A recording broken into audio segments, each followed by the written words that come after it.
Hi everyone, welcome back to my channel. I hope you are all doing well, and thank you for those who are watching. I don't know if I should say it's a response to a comment that was really there is something about people who curse, who come and spam or send, for example, hateful comment. And there is difference between someone who does hateful comment and curse you, and those who do not necessarily agree with your statement, and their comment, you can see it that, okay, we understand what you said, but we don't agree with that. People who curse and who insult and who make hateful comment on others, describing, talking about physical appearance and everything, are people who have no argument, and they are so low. They I don't know how to explain that. Their IQ, I don't know how to explain that. It's so low. That's why they have no other option than cursing you or sending hateful comment. Because I talk about witchcraft and you get mad at me, or for some reason, I don't know, you curse me. I don't know what I said that was wrong. I was asking a specific question. I was just asking what witchcraft or African spiritualities have brought to the continent. That was all what I asked. A question that is, every question deserves an answer. But why cursing me? Why saying mean words to me? It makes no sense. If someone comes to me and asks me, for example, why my Christian faith have brought to the continent, that person might not agree with my position on that, but I will have argument. I will have something to say that this, and that's why I believe that in some ways Christianity have changed many things. Have probably improved some of the culture that we are doing that was sometimes horrific in some tribes. It helps in the way, or many things. I can give many comments, but when when I ask about witchcraft or African spiritualities in Africa, these things have brought to the continent, then I receive curse. I don't understand. If you believe that witchcraft is something good, why do you curse? You explain to me simply that witchcraft is good in Africa, or African spirituality did this. If I'm asking this question, it's because I look in the history, I look the current condition, the present condition of the continent, and I see that most of the time people are running away from villages and everything, okay? Because people will say it's witchcraft anyway. But my question is, I don't know how to say that, it's legit. My question is legit. I have a question. The question I had was simple. I said that spirituality and all these entities, that African entities that you are praying, I don't know what he did to help during the time of slavery. I don't know what they did to help during the time of colonization. We know that spirituality, okay? We know that these entities are spiritual. This entity, they were not born from now. They were there way before even the human species exists. Okay? Way before the first man was born, they were already there. They were already among us. So the question I asked was, what these African gods, these African entities and African spirituality that you are practicing, how are they helping the continent? My question is legit, because I go by observation. I look where black people are, everywhere where black people are in the world, where all of them, where they are based, those who are gone. I look those who live in the continent of America, South America, Central America, North America. Most of the black people are poor. They live in poverty. I look Africa itself, where the majority of black people are, extreme poverty.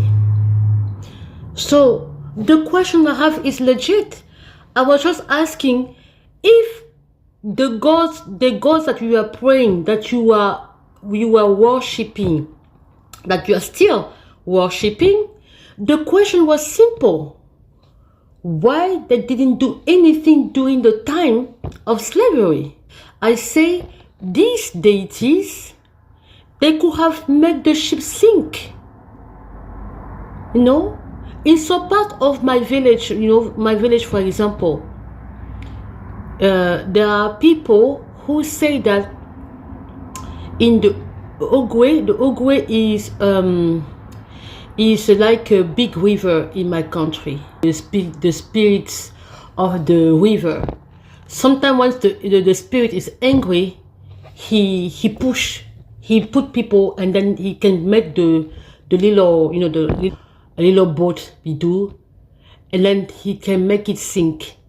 If you don't give them, I have friends who told me that you have to give them offering before crossing the lake or the river. If you want to have a peaceful trip on the lake or on the river, some tribes have to give them some offering. So the question I have was simple. These same gods who were there a long time ago, why were they quiet when the people were crying and bleeding for deportation in decades of decades? They were quiet. Now you curse me. I asked also the question why. Because I go by fact. We know that most of the African presidents, especially those of the old days, and those are some of them today, we know that they're using witchcraft. They are using witchcraft, and they are Freemason and witchcraft. So if they are using witchcraft, why with this witchcraft they don't change the continent? They don't change the country.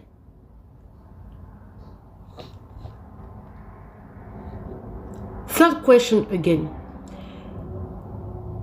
Entities like that, spiritual entities like that, they have no, in the spiritual realms, in the spiritual realm, there is no limit. There is no barrier, there is no limit.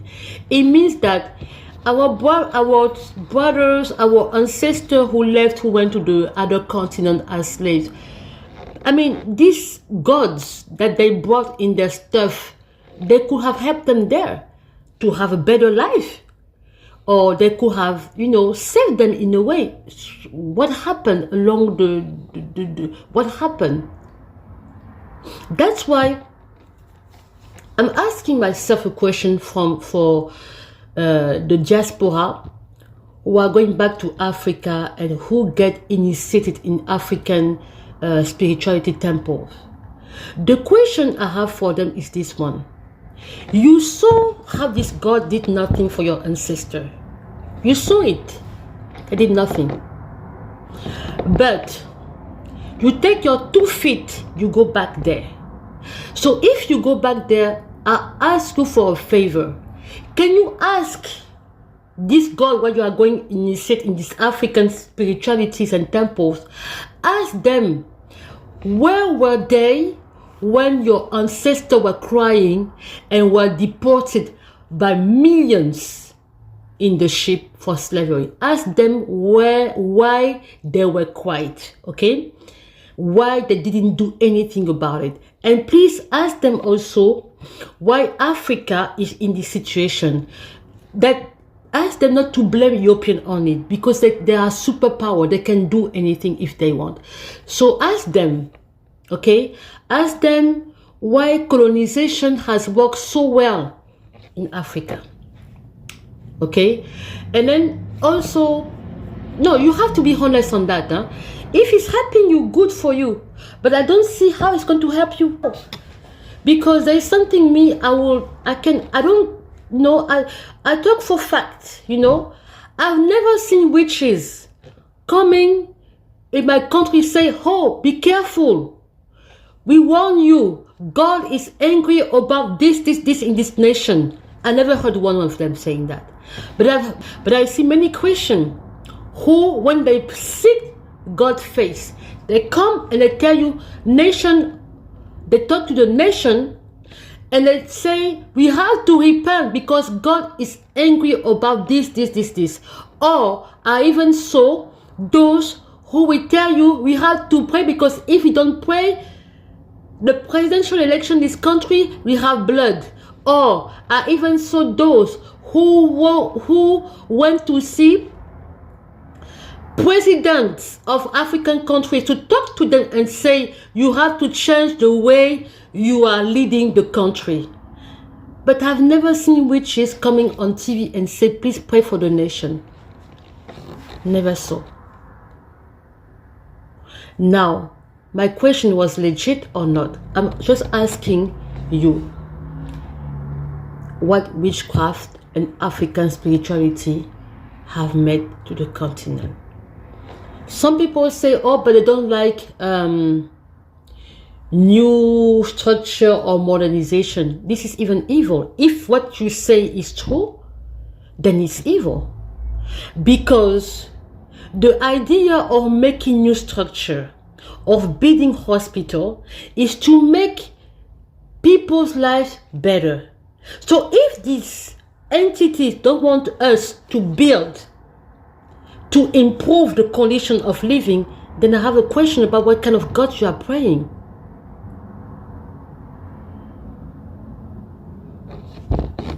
Okay? Another thing.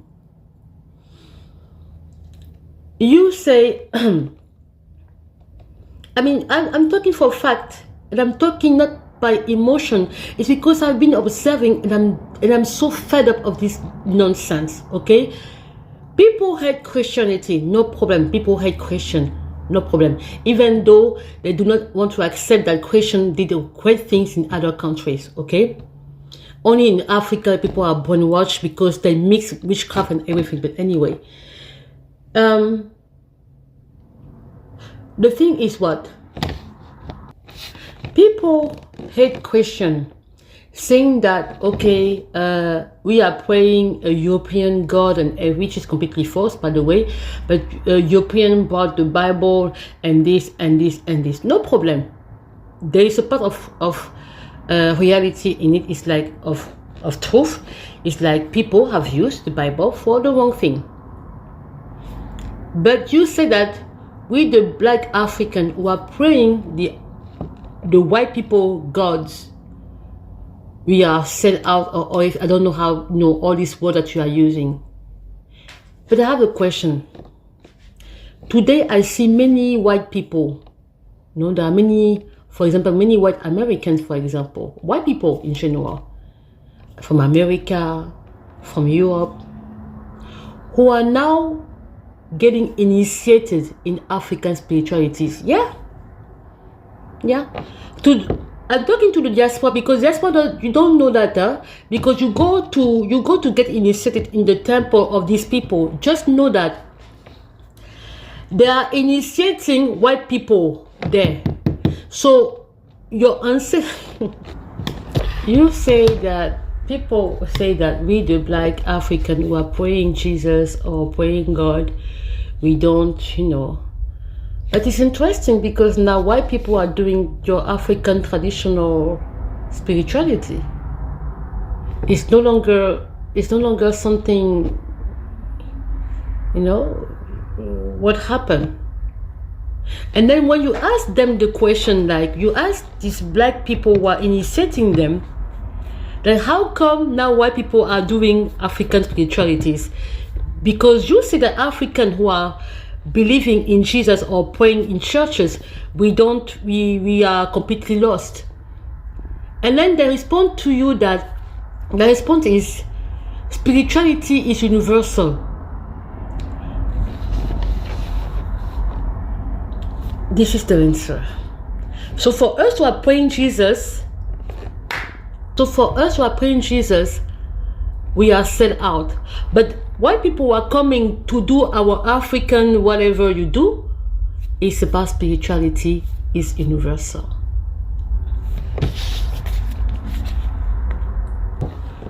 You know, see, he is initiated.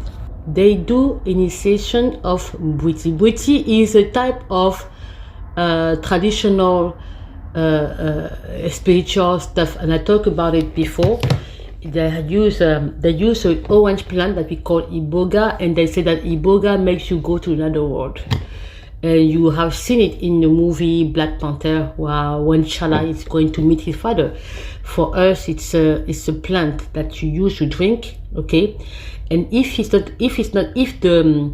dose, if you overdose on it, you can pass away, okay? But it's not a joke. You have to know how to use it, okay? I saw iboga in my village, but I never touched it. I didn't know what it was. So clearly it has some kind of power, but it also helps people who are addicted to drugs, who have drugs addiction. It helps a lot. So these people are getting initiated. They drink iboga and they go in the other side. So these white people are doing it. It's no longer a problem. But we, if Africans, we are praying Jesus, we are praying, we go to church, we are a problem. Make it make sense.